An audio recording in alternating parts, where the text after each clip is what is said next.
6 గ్యారంటీలు 420 హామీలతోటి మరి ఇక్కడ అలవిగాని హామీలు ఇచ్చి ప్రజలను దగా చేసిన రేవంత్ రెడ్డి ప్రభుత్వం ఏడాది కాలం పూర్తవుతున్నా కూడా ఇప్పటికీ ఏ ఒక్క గ్యారంటీని పూర్తి స్థాయిలో అమలు చేయలేదు సరికదా.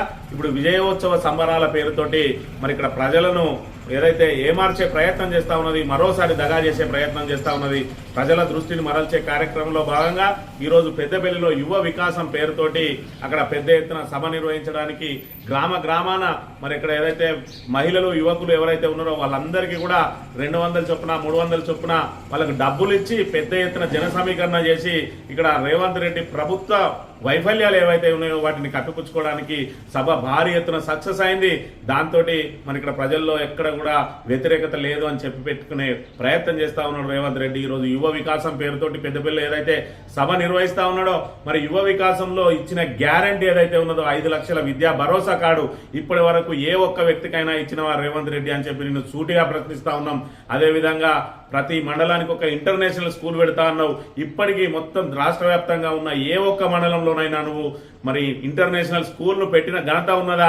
మరి ఇప్పటికే ఏదైతే గత ప్రభుత్వ హయాంలో 1000కి పైగా ఏర్పాటు చేసిన గురుకులాలను నిర్వీర్యం చేసే ప్రయత్నం చేస్తా ఉన్నావు. నిత్యం గురుకులాల్లో మరి ఇక్కడ విషాహారం తిని మరి ఇప్పటికే 42 మంది సుమారు విద్యార్థులు మృత్యువాత పడ్డ పరిస్థితి. మరొక వైపు వందలాది మంది విషాహారం తిని మరి ఇక్కడ అనారోగ్యానికి గురవుతున్న ఇప్పటి వరకు నిద్రపోతున్న ప్రభుత్వం ఈరోజు యువ వికాసం పేరుతో పెద్దపల్లిలో సభ నిర్వహించడమే కాకుండా మరి ప్రధానమంత్రి సభ కూడా ఇప్పటి వరకు ఎలాంటి ట్రాఫిక్ ఆంక్షలు ఎలాంటి దారి మళ్లింపులు లేవు. ఈరోజు చూసుకున్నట్టయితే మరి పెద్దపల్లిలో నిర్వహించే సభ మూలంగా పూర్తి స్థాయిలో పెద్దపల్లిలోకి వేరెవ్వరిని కూడా అనుమతించకుండా రూట్లన్నీ కూడా మార్చేసిన పరిస్థితి. ఈరోజు మంతెన నుంచి కానీ రామగుండం నుంచి కానీ కరీంనగర్ వెళ్లాల్సిన వాళ్ళు, అదేవిధంగా కరీంనగర్ నుంచి కానీ మరి కరీంనగర్ నుంచి రామగుండం కానీ పెద్దపల్లి కానీ మంతని వైపు కానీ వెళ్లాల్సిన వాళ్ళు చొప్పదండి చుట్టూ తిరిగి రావాల్సిన దుస్థితి ఏర్పడ్డది. ఈరోజు ప్రయాణికులను అంటే ప్రజలను నరకయాతనకు గురి చేసి నువ్వు నిర్వహించే సభ ఎవరి కోసం?